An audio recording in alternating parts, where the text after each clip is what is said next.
I have one advice that I think is really, really important if you do these cases and strategic litigation, especially.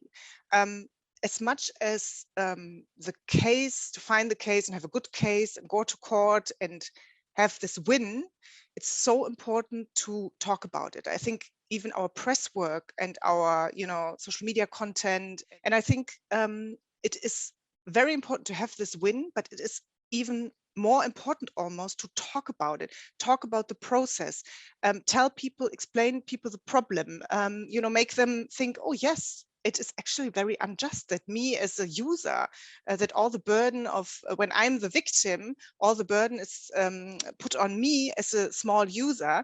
Meanwhile, this platform that earns so much money and has so much more, instruments to find and delete all this content, that the platform is not doing this. If you ask me if what would I do differently, I would be even more secretive about the case, because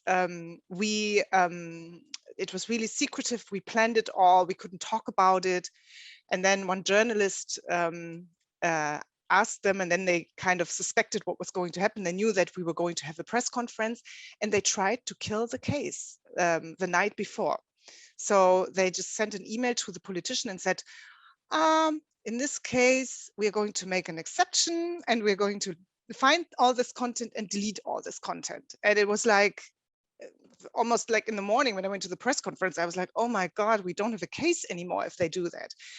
Yeah, but Renate Künast, the politician, she was really cool. And she just, in the press conference, took her phone and read the email from Meta and said, it's not about me, it's about all these other users. And this also shows how arbitrary content decisions are.